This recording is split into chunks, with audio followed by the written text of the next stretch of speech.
أصدقائي وصديقاتي، نهاركم سعيد. كل عام وأنتم دايما طيبين. المكان ده بكوس على الترام، وهنا المكان اللي قدامنا ده على طول الباب الأخضر دير السبع بنات بمنطقة بكوس. لما كنت بعدي وأنا راكبة الترام كنت بشوف المكان ده، ما كنتش أعرف إن هو دير ولا أعرف أي تفاصيل عن المكان، لكن صديقة ليا وكمان صديقة للقناة من الأعضاء بتوع القناة يعني قالت لي المكان ده كان بيقدم زمان خدمات لأهالي المنطقة، كانوا بيتعلموا فيه الخياطة، وقالت لي هو حلو جدا من جوه، لكن دلوقتي مفيش أي خدمات، يعني ما بيقدمش الخدمات دي دلوقتي، كان زمان. فحبيت أدخل وأتفرج على المكان من جوه، واللي ما شافش المكان هندخل ونصور المكان من الداخل. لكن دلوقتي احنا دلوقتي من بره شكل الدير، وده الشارع الموازي يعني من الجنب، الشارع ده من الجنب، ودخلت كده لنص الشارع. ما شاء الله، بصوا المباني حلوة جدا وشكلها ايه، المباني بتاعت زمان. هنا بقى دخلت الشارع الموازي للترام، لكن الدير من الخلف، يعني دخلت الشارع من الجنب، وبعدين دخلت في الظهر بتاع الدير من ورا خالص على الترام. الشارع ده اسمه شارع علوي باشا. وهنا طبعا احنا هنشوف الحضانة، هنا ده باب الحضانة، في طبعا حضانة في الدير جوه، وكمان عيادة. على فكرة ده شارع علوي باشا، الشارع دوت يعني امتداد من عند شارع الإذاعة، يعني شارع طويل. من هنا بقى دخلت الدير، الباب من على الترام على طول دخلت. المكان حلو قوي، في زرع كتير، الجنينة حلوة قوي قوي، وأهم حاجة بتميز المكان النظافة. ما أقولكمش بقى على النظافة في كل مكان داخل الدير، زي بالظبط المكان اللي أنا صورته من فترة، الفيديو بتاع دير الرحمة اللي هو موجود في منطقة فليمنج شارع أبو قير، ما بين منطقة فليمنج وجليم على شارع أبو قير دير الرحمة. المكان برضو كل مكان فيه نظيف، يعني اللي أنا لاحظته أي مكان بيكون موجود فيه أجانب أو يعني هيئة حكومية أو سفارة أو يعني بنك أجنبي، النظافة بتبقى العنوان بتاعهم. الحقيقة كل مكان نظيف جدا في قلب المكان.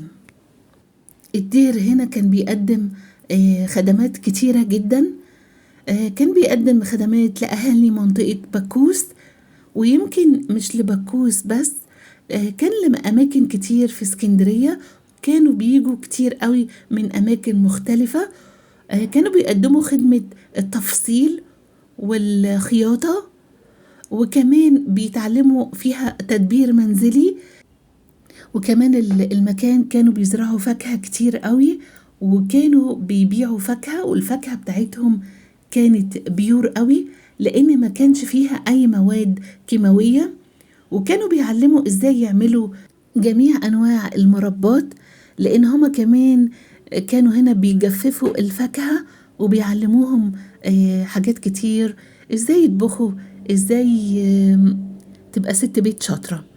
طبعا الخواجات والأجانب ممتازين في الحاجات دي. طبعا اللي قال لي الكلام ده صديقتي، لأني أنا ما كنتش عارفة أي تفاصيل عن المكان. عايزة أقول لكم بقى دلوقتي المكان بيقدم خدمة إيه. هم عندهم عيادة وهي شغالة حاليا، العيادة دلوقتي بأسعار حلوة جدا. ده مكان العيادة، لكن الباب من الخلف زي ما وريتكم أول الفيديو.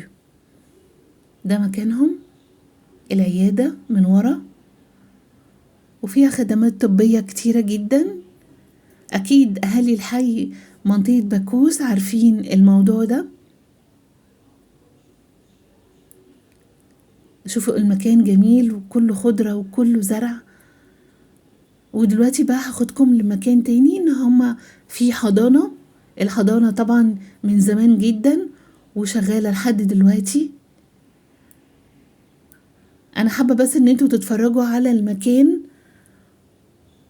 قد ايه جميل وقد ايه نظيف. في حاجة كمان يمكن كلنا عارفينها، ان في كنيسة على الترام على طول، على محطة ترام باكوس. ودايما لما بيكون في كنيسة بيكون ملحق بيها أو قريب منها جدا بيكون في دير للراهبات. وكمان الدير بيكون بيقدم خدمات كتيرة قوي، منها حضانة، منها عيادة في أماكن كتيرة في اسكندرية. الدير هنا سكن للراهبات، كلهم موجودين هنا لكن كلهم أجانب. لما أنا دخلت المكان رنيت الجرس وفتحوا لي واستقبلوني استقبال جميل قوي الحقيقة. أخلاقهم عالية قوي قوي ورحبوا بيا. وقلت لهم عاوزة أصور المكان، قالوا لي لا صوريه ما فيش أي مشكلة. لكن في ناس تانية هنا كمصريين في أماكن كتيرة لو أحب أصور بيرفضوا جدا، لا ممنوع أن انتي تصوري، رغم أن الناس رايحة جاية على أي مكان. لكن هنا وافقوا بسهولة جدا وقالوا لي اتفضلي ورحبوا بيا. وكانوا عايزين قالوا لي تعالي اشربي معانا شاي. أنا بشكرهم جدا جدا رغم أن هما ما يعرفونيش، لكن ناس جميلة.